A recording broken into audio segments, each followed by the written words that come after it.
Oke guys, welcome back to my channel. Balik lagi bersama gua Bang D.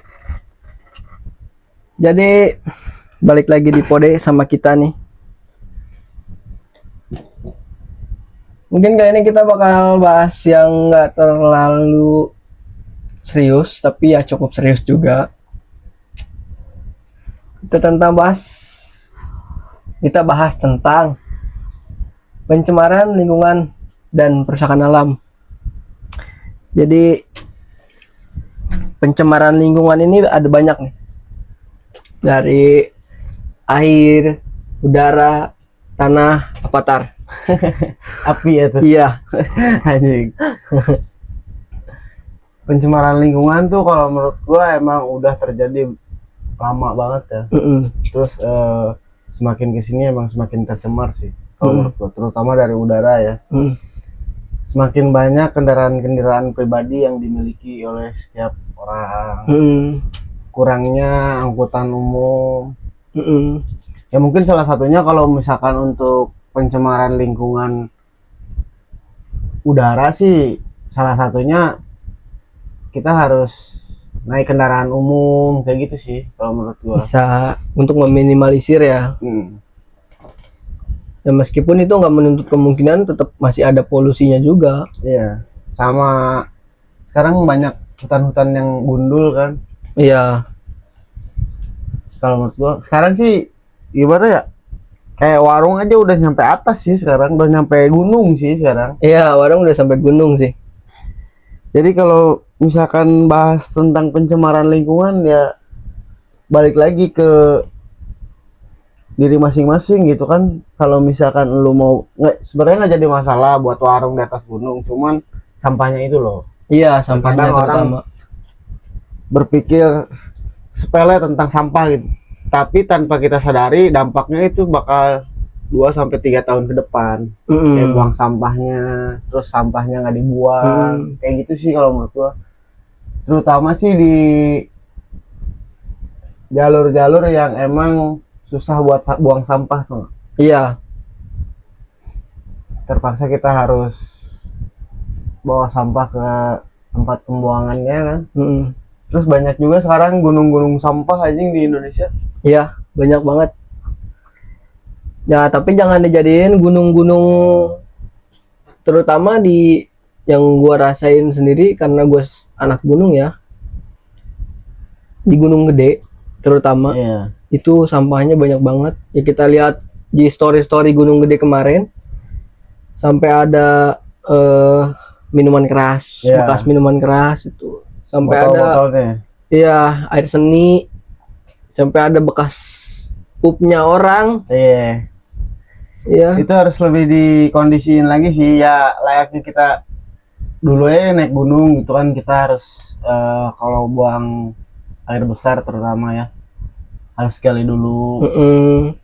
Harus dibiasain, habit itu harus dimunculin lagi sih kalau menurutku. Kalau misalnya untuk para pendaki gunung, pasti para pendaki gunung lebih apa ya, lebih sensitif lah tentang sampah. Iya betul. Harusnya lebih mengerti lah, sampah di bawah jangan dibawa ke atas gitu ya. Lu kayak kalau misalnya nggak mau buang sampah di atas ya lu bawanya jangan sampai bawa makanan-makanan yang mengandung sampah di dalamnya. Ya betul. Nah jadi kemarin itu gua ke Gunung Gede terakhir itu sempat komunikasi sama orang base camp.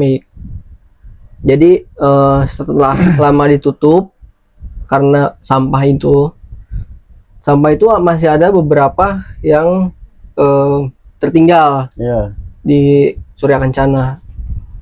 Nah tapi dia dikasih kesempatan katanya selama 3 bulan. Gunung Gede itu harus bersih dari sampah. Nah makanya dia bikin peraturan baru di mana sampah itu dicek di base camp atau dibawa balik lagi ke base camp gitu. Iya sih, sebenarnya kalau misalkan harusnya jangan bikin peraturan baru ya. Sebenarnya kalau misalkan tentang sampah emang harus peraturan udah lama gitu. Para pendaki juga harus lebih ngutamain yang kayak gitulah. Soalnya kan apalagi sekarang banyak pendaki-pendaki FOMO gitu kan. dia nggak tahu tiba-tiba yang penting naik gunung, yang penting naik gunung, Iya. tanpa memikirkan keselamatan, terutama keselamatan diri sendiri gitu kan. Kalau misalkan di atasnya aja udah kotor, gimana di bawahnya gitu. Ya. Kalau menurut gua gitu sih. Terus kemarin juga gue sempat ngobrol. Jadi sama orang basecampnya itu, kenapa kita di Jawa Barat ini nggak menerapkan sama kayak peraturan yang di Jawa Timur sama Jawa Tengah. Jadi berapa banyak pun basecamp, kita harus ngecek sampah satu persatu. Iya. Dan meskipun misalkan puntung rokok hilang satu gitu, itu pasti dikenain denda Iya. kalau di mereka. Nah di kita kenapa nggak diterapin itu? Mungkin masyarakatnya kali belum Jadi, sampai ke situ. Dari pihak basecamp kemarin ngobrol sama gua itu nggak semua basecamp setuju karena mereka nggak mau ribet lah ibaratnya gitu. Nah jadi mungkin dari pemerintah bikin kesimpulan dikasih waktu 3 bulan, tapi selama 3 bulan ini kalau misalkan tetap masih ada sampah yang membludak, Gunung Gede tutup total. Kemarin sih omongannya begitu. Ya karena mungkin salah satunya banyak juga yang orang-orang yang asal ya, kalau menurut gua asal sih, asal naik aja Iya. kalau menurut gua, tanpa mikirin yang itu tadi, balik lagi ke apa yang dibawa dan apa yang, kalau setahu gua sih motonya pendaki tuh jangan meninggalkan jejak. So, Iya. selain jejak kaki gitu. Iya, jangan meninggalkan jejak selain jejak kaki dan foto. Iya. Kalau menurut gua tentang sampah di gunung tuh harusnya udah jadi pembahasan tahun-tahun sebelumnya sih. Iya. Buat para basecamp, buat para ya pemerintah dengan sekarang apalagi membludaknya ya pendaki-pendaki FOMO yang nggak tahu aturan, yang tahu-tahu cuma naik aja taunya. Mungkin ini bakalan jadi bahan pertimbangan sebenarnya.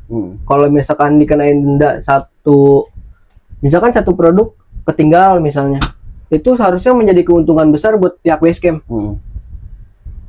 Harusnya itu harusnya dijadiin motivasi buat kalian. Kalian juga kan pasti butuh uang gitu. Iya. Ya kasarnya upah untuk mengambil sampah ke atas lah. Iya. Kalau bicara kasarnya ya. Tapi menurut gua juga kalau misalkan sebenarnya kalau ngomongin masalah gunung, entah apapun itu lingkungannya ya, entah gunung, bukit, kalau menurut gua kalau misalkan udah terjamah gitu, udah terekspos lah, terjamah sama manusia, ya mau nggak mau warga sekitarnya harus turun tangan. Ya turun tangan, effort lebih, karena ya kita nggak tahu oknum mana yang membuang sampah sembarangan gitu. Entah dari lingkungannya, entah dari yang naiknya, pasti ada aja yang oknum-oknum yang pendaki-pendaki yang bodoh amat gitu tentang sampah. Iya.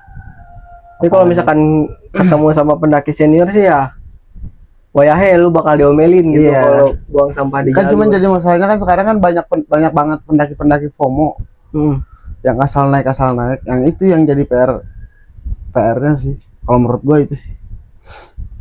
Sekarang kalau misalkan ngomongin polusi juga di alam udah kena sih menurut gua polusi, apalagi wilayah-wilayah industri ya sekarang ya. Iya. Polusinya maksudnya kayak contoh suatu wilayah yang udah industri lah, bukan hanya polusi kalau menurut gua, aspal jadi rusak. Iya. Transformer yang lewat gitu kan. Jalan kecil tiba-tiba dilewatin sama truk gede gitu kan. Itu juga kalau menurut gua harusnya ada pelebaran jalan sih, cuman susah juga ya, gua nggak ngerti juga sih kalau misalnya itu, kalau misalkan pelebaran jalan nanti demo sama masyarakat sekitar, gue nggak ngerti.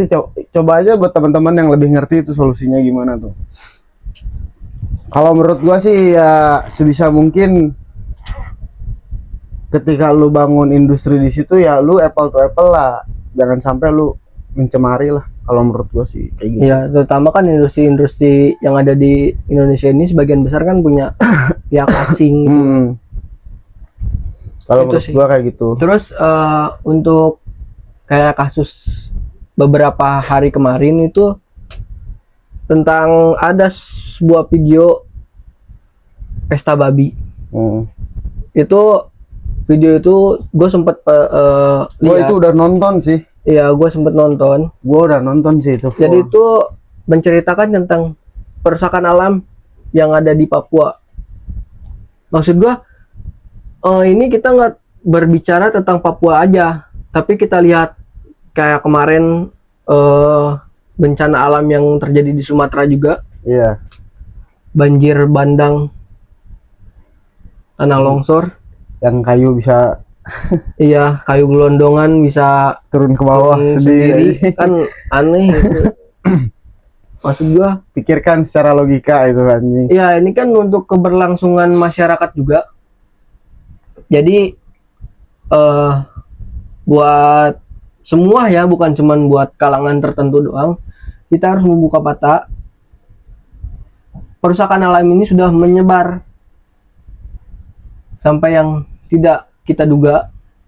Kayak modelnya kemarin, kalau misalkan mungkin kalau video tentang pesta babi itu nggak ada, kita nggak akan melirik ke Papua. Iya. Kita nggak akan tahu Papua kayak Nggak gimana akan tahu. sekarang. Jadi guys, pesta babi itu yang udah gua tonton, ternyata dia isinya ada beberapa elemen yang ada di Indonesia gitu ya, penguasa-penguasa yang ada di Indonesia gitu ya, yang telah membantai habis-habisan hutannya, terus dia jadiin tebu, dia jadiin ladang Sawit. terus dia rencana mau buka peternakan di situ sama persawahan. Kalau menurut gua sih karena dilihat dari video film Pesta Babi itu dengan data dan kredibel yang sangat jelas, jadi menurut gua itu adalah suatu kerusakan yang diulangi beberapa kali guys. Nah di situ juga banyak teman-teman kita yang dari Papua sampai diusir, mengungsi, pindah, sampai diambil paksa tanahnya gitu. Padahal dulunya dia dari jarak rumah sampai dia mendapatkan makanan tuh tinggal dia ke hutan dan dia dapat makanan, kayak dia menjerat babi lah, kayak menjerat hewan-hewan yang lain lah. Nah sekarang hutan itu udah nggak ada guys. Ya, Hutan itu udah, dampaknya juga bukan cuma ke manusia tapi ke hewan-hewan langka. ya, Seperti burung kasuari kemarin sempat kehilangan rumahnya karena hutannya dibabat. ya makanya jangan salahin, jangan salah ya, kita jangan salahin orangnya gitu, tapi kita salahkan sistemnya yang salah, bukan orangnya sebenarnya. Orangnya bisa jadi benar, cuman sistemnya yang salah. Mungkin niatnya benar, Mungkin, cuman ya. sistemnya yang salah. Sistemnya yang salah. Kayak gini aja, kayak lu pengen, contoh halnya ya, lu pengen bangun sesuatu tapi di lahan yang tidak stabil tuh, itu nggak mungkin guys. Kayak lu contohnya lu mau bikin persawahan guys, Papua mau bikin persawahan guys, tidak akan bisa guys sampai kapanpun. Karena kalau menurut gua Papua tuh pertama ya, dia jauh dari transportasi. Maksudnya kita masuknya aja susah gitu ke Papua. Apalagi dengan lu membantai-bantai semua ekosistem yang ada di sana, hancur lah ekosistem. Iya, nggak seimbang. Iya, mau lu setinggi apapun jabatan lu, ketika lu ngebantai puncak apa ya, puncak habitat di kasarannya, sedangkan kan Papua itu termasuk hutan terbesar di dunia kalau nggak salah, ketiga dibantai sama lu, ya lu jangan salahin nanti anak cucu lu nggak akan bisa lihat hewan-hewan kayak kasuari itu udah mulai langka. Jangan salahin ya, karena emang tempat tinggalnya dibantai guys. Kalau menurut gua sih pemerintah harus ini ya, harus apa, harus tegas ya di situ ya. Apalagi di situ kan lu bayangin ada 10 perusahaan yang dimiliki oleh satu keluarga guys di Papua itu. Masalah food estate menurut gua harus dipikirkan secara matang lah, sedangkan itu udah dilaksanain sama presiden-presiden kita sebelumnya, tapi tetap gagal, dan sekarang ya mencoba kegagalannya kembali. Kalau menurut gua sih, coba lu pikirin lagi guys, Kalau menurut gua kayak hutan-hutan adat, rumah-rumah adat itu harusnya tidak boleh diusik Iya. karena itu ciri khasnya Indonesia. Iya. Indonesia kalau nggak ada itu kita nggak akan jadi Indonesia, guys. Iya. Sayang banget ya. Iya. Maksudnya gue juga nggak tahu kenapa pesta babi ini bisa dilarang. Terus gue kemarin baca artikel juga nonton bareng pesta babi di Bogor dibubarkan. Gue nggak tahu dengan alasan apa. Tapi yang gue tahu, gue nonton sampai habis. Nggak kok guys, nggak. Dia film si pesta babi ini dia nggak ada unsur agama. Kalau Iya. menurut gua nggak ada unsur agama. Ini pure dia. Jadi saudara-saudara kita yang dari Papua itu apa ya? Membuat keresahan dengan cara film, guys. Dia pengen coba nih, lu lihat nih, gua buat film nih. Lu lihat, tonton. Apakah lu akan diam saja dengan melihat kekacauan yang ada di Papua? Terus gua nggak tahu juga kenapa militer ditambah terus di Papua ya. Ya. Sekarang bandingannya tuh kalau di Papua satu orang 100 keamanan lah, polisi sama Oh ya, tentara. boleh sama tentara. Satu orang tuh yang ngejagain 100. Mungkin kalau misalkan dari kacamata gue ya tentang pesta babi ini sebenarnya dia tidak ada niat untuk memprovokasi ya. Dia ingin melihat masyarakat ini pandangannya itu dia ingin menyelamatkan Papua. Iya. Dia ingin bahwa tanah di Papua ini tidak diusik oleh siapapun termasuk pemerintah. Ya guys, Papua juga merasa dia kan dia dinaungi oleh Merah Putih, guys. Iya. Dia merasa dia dinaungi oleh Merah Putih, tapi ketika tanahnya diambil alih, kok Merah Putih diam saja gitu. Kasarnya dia dinaungi oleh negara nih. Ketika tanahnya diambil, kok negara diam aja gitu. Kemana? Jadi Papua tuh jangan dianaktirikan. Kepengennya Papua tuh ya Papua juga Bagian dari kami. bagian dari Indonesia, guys. Dia juga merasa rakyat Indonesia, tapi dia nggak ngerasain tuh, maksudnya negara Indonesia tuh kemana ketika Papua dibantai habis-habisan. Kalau menurut gua ya, selagi kalian belum bisa memberikan kelayakan untuk orang-orang Papua, ya minimal kalian jangan merusak tanahnya. Iya. Karena kalian belum bisa mensejahterakan rakyatnya.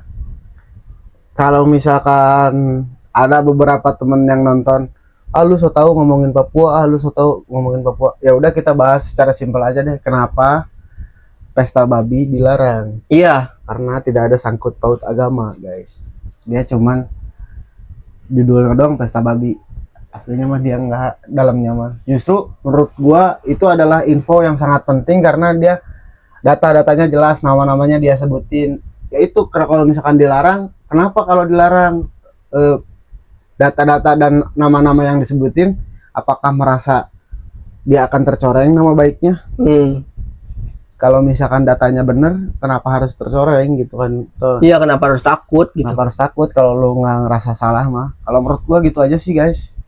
Kalau ngomongin Papua sebenarnya berat banget ya, sama aja kita ngomongin peperangan Palestina sama Israel gitu, nggak akan ada habisnya gitu. Kayak ada habisnya. Palestina sama Israel aja kan sampai kapan gitu kan?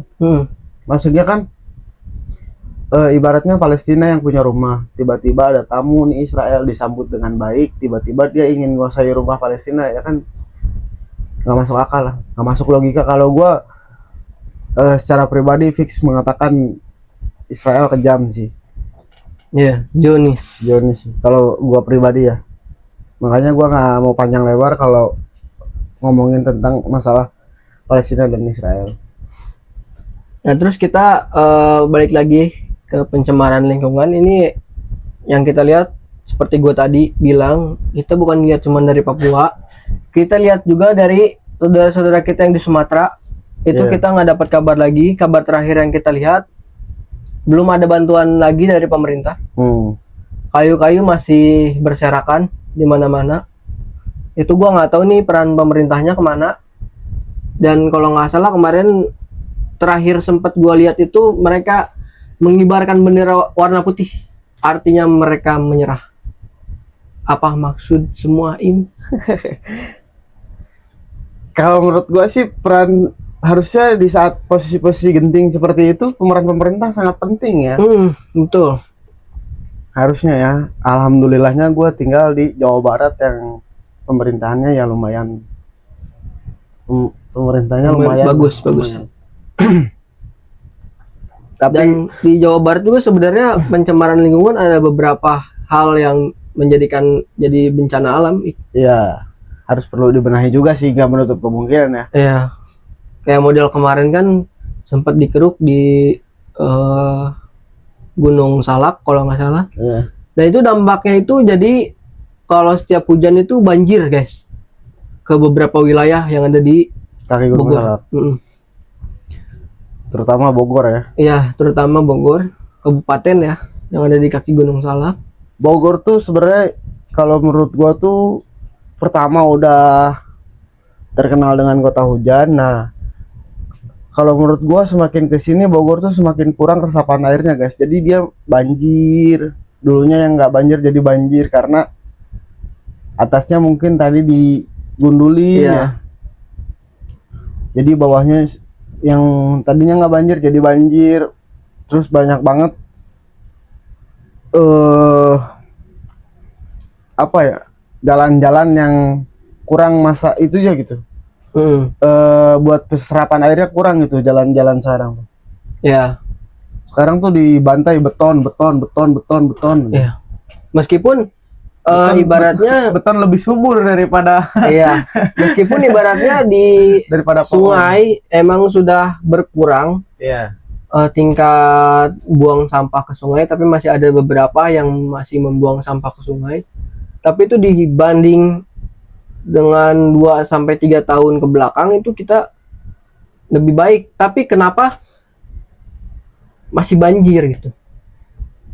Mungkin banjirnya bukan di daerah Pasungaian, tapi di daerah-daerah gunung. Iya.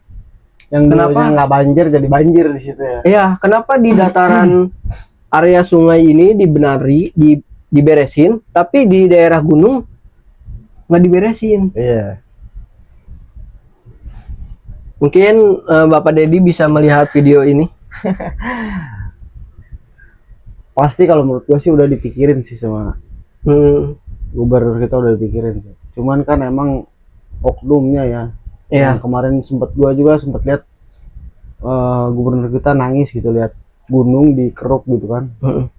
Karena kalau dia udah beberapa kali bicara di media sosial bahwa kalau misalkan bawahnya pengen benar gitu, atasnya dulu harus benar.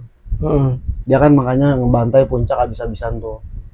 Pokoknya nggak mau dia, pokoknya hutannya harus terjaga asri kayak gitu dia. Kalau menurut gue sih itu udah dipikirin sih, cuman nggak tahu nih nanti nih kelanjutannya kayak gimana. Ya kita lihat aja realitanya nanti. Mungkin di pengerukan di daerah gunung ini bukan cuma dari kalangan legal ya, dari kalangan ilegal pun banyak. Ya, bisa banyak jadi. penambang emas ilegal. Bisa jadi. Itu belum terekspos mungkin ya sama kita semua, karena dia kabur-kaburan kayak bajing. Terlalu serius mas nih obrolannya mas. Jadi perasaan kita ngobrolnya nggak serius-serius amat. Kalau menurut gua sih ya gitu, kalau misalkan mau ngeberesin sih ya dari atas dulu sih kalau menurut gua. Kalau nggak lu sikat dua langsung nggak jadi masalah, atas sama bawah finishnya di tengah. Mungkin saran dari gua, mungkin pemerintah nggak terlalu paham, mungkin ada saran-saran juga dari bawahannya, dan dari pemerintah pun jangan menutup gitu. Saran-saran dari kita jangan dibungkam, jangan membungkam kita. Dengarkan saran dari kita, dengarkan aspirasi dari kita, supaya kita juga pengen menjadikan negeri kita tercinta ini seperti negara-negara lain, hidupnya damai. Iya. gitu. Dijamin oleh negara, dijamin juga keamanannya oleh negara. Jangan sampai kita berpikir kita hidup di Indonesia ini tidak nyaman, kita hidup di Indonesia ini keamanannya itu tidak terjamin, dan kita ini harus laporan ke siapa. Ada beberapa yang gue lihat dari media sosial tentang beberapa oknum yang mungkin berperilaku kurang baik, jadi berpikir masyarakat itu kita harus adunya ke siapa nih, kita harus laporan ke siapa, kita harus mengadunya ke siapa. Itu yang jadi bahan pembelajaran juga buat kita semua, supaya kita membuka mata. Pesan gua cuma satu sih, banyakin nanam pohon. Iya, banyakin nanam pohon guys. Kalau menurut gua sih banyakin nanam pohon, karena kita nggak tahu guys bencana datang kapan aja guys. Iya, Satu pohon bisa nyelamatin satu keluarga sih. kita nggak akan tahu ke depannya kayak gimana. Jangan sampai anak dan cucu kita itu merasakan penderitaan yang lebih dari kita. Iya. Terus yang gue bikin sebenarnya bikin jengkel kemarin itu Iya. tentang harga dolar yang naik. Iya. Kenapa? Komentar dari Bapak Presiden itu kayak gitu. Oh iya, yang orang kampung tidak memakai dolar. Iya, kenapa bisa keluar dari mulut Presiden gitu? Hal seperti itu. Meskipun maksud gua, meskipun memang benar di desa itu tidak memakai dolar, tapi bahan bakunya itu kita kebanyakan impor. Dan impor itu kita belinya itu pakai dolar. Pakai dolar. Jadi kalau misalkan harga dolarnya naik, ya berefek ke bahan baku kita ikut naik juga. Iya. Terakhir gue lihat harga dolar saat ini adalah 17.700. Itu rekor. Kenapa dari sekian presiden cuman Bapak Habibie doang yang bisa menurunkan Dolar. Coba buat pemerintah dilihat lagi bagaimana menurunkan dolarnya. Mungkin belajar dari Bapak Habibie. Nah, kalau pemerintah tuh kalau bikin apa-apa dia nanya dulu nggak sih? Harusnya nanya dulu ya. Kayak bikin kesimpulan, kayak ngomong apa, nanya dulu nggak sih? Gua ngomong gini bener nggak ya? Nanya dulu gitu nggak sih? Gua pengen tahu dah. Harusnya sih bikin ya. Penasehat ya biasanya. Iya. Gua pengen tahu, kayaknya terlalu sembarang mas. Iya. Gue setuju tuh. Terlalu sembarang itu. Terlalu kayak jadi kayak bukan orang punya jabatan ngomong kayak gitu kayak kita aja gitu. Orang yang nggak punya jabatan asal kayak orang kita nongkrong gitu di tongkrongan asal jeplak gitu. Kayak seolah-olah negara tuh bisa dibikin sama dia sendiri gitu. Gue setuju itu. Mungkin ini pembelajaran juga buat kita semua. Bijak-bijaklah mencari pemimpin. Ya, jangan tergiur sama uang. Beberapa kali gue lihat, gue kesel juga nih anjing.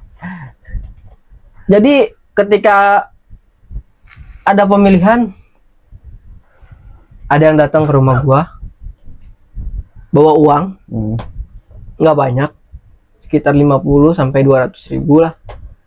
Tolongnya pilih si ini. Itu pernah gua babat satu orang, ketahuan sama gua. Maksudnya apa nih, kata gua. Lu mau nyogok keluarga gua. Gitu. Uang segini doang gua bisa dapetin, kata gua. Minggat tuh, kata gua. Gua usir sumpah kayak gitu. Maksud gua, lu kalau misalnya mau dapetin suara masyarakat, ya fair. Jangan pakai suap, jangan pakai sogok. Iya. Dan apa yang lu udah lu janjiin itu harus lu tepatin. Lu jalanin lah program lu sendiri. Jangan pakai serangan pajar guys. Pakai serangan pajar anjing biar menang pemilu. Iya. Jangan ada embel-embelnya lah. Nah, buat masyarakat juga buka mata sekarang. Udah banyak pelajarannya. Iya, benar banget. Jangan sampai kita makin menderita. Udah jangan nangis mas. Gila. Kalau menurut gua agak sih gedek ini juga sih gua terlalu ini ya, kalau menurut gua terlalu berangan-angan gitu. Iya. Ya udah yang kita lihat sekarang aja. Sekarang mah kita beresin. Kayak oh ini kayaknya nih pihak pemerintah salah nih, ngebolehin pesta babi ditayangin. Coba tayangin biar semua orang Iya. tahu. Jangan tiba-tiba masyarakat lagi tidur ketok palu aja bikin Iya, bikin anjing. kebijakan. Kita lagi tidur nih, lagi enak-enak. Tiba-tiba pagi-pagi, wih, udah sah nih. Gitu. Jangan begitu. Giliran di demo nggak ketemu. Iya. Nah, ini masalah demo juga. Mungkin pemerintah harus turun tangan langsung ya. Maksudnya, kalian harus mendengarkan aspirasi dari kita. Jangan menutup kuping. Iya. Gitu. Nah, jangan malah mengadukan kita dengan aparat. Gue pernah guys ikut demo. Jadi orang yang kita demo itu jangan nemuin kita guys. Dia malah lari anjing. Kacau banget itu anjing. Iya. Padahal dia punya jabatan gitu. Maksudnya jabatan lah, punya jabatan gitu. Dia citra dia kemana anjir, nggak nyamperin. Dan kita juga nggak mungkin menyakiti kalian gitu. Kita cuma pengen suara kita didengar. Aspirasi kita didengar. Iya. Dia cuma pengen suara kita didengar. Jangan malah didatengin, kita malah ditembak sama gas air mata guys. Iya. Jangan mengadu dombakan kami dengan aparat, dan aparat pun sebenarnya tugas kalian itu cuma mengamankan, mengayomi. Jangan pendemo-pendemo ini kalian pukul. Iya. Depan mata gua sendiri, temen gua dipukul anjir. Nggak tahu itu mungkin oknum ya. Oknum dari beberapa aparat ya, tapi Iya, tapi banyak. Tapi kebanyakan ini oknum. Jadi oknumnya kebanyakan. Itu sih mungkin dari gua. Tapi gua kalau misalkan nanti ada untuk turun ke jalan, gua bakal turun sih. Ya, Gua akan ikut turun gua. kita bakal ikut turun. Ada seruan jihad. Gua turun sih gua. Itu aja guys, pembahasan kali ini ya tentang pencemaran lingkungan. Intinya kalau gua sih kenapa kita ngangkat pencemaran lingkungan ini karena kita mata kita sama mata hati kita sudah terbuka guys, karena kita telah menonton pesta babi yang amat sangat disayangkan gitu. Banyak banget suku-suku di sana yang dibantai habis-habisan, hutan-hutan di sana dibantai habis-habisan. Kita ngangkat kayak gini cuman kita takut gitu. Di sana aja ya gitu, apalagi nanti gua takutnya tuh awalnya dari sana gitu, nanti ke sini gitu, tau gak? Makanya gua bikin video ini tuh untuk kesadaran diri gua pribadi, terutama jangan terlalu terlena. Gua juga nggak tahu kalau misalkan film itu nggak dibuat mah ternyata udah beberapa hektar dibabat habis gitu kan. Hutan-hutan di Papua udah kacau lah setelah bencana kemarin di Sumatera gitu kan. Kalau gua gitu aja sih. Oke, thank you X. See you di next video. Bye bye. Masih banyak.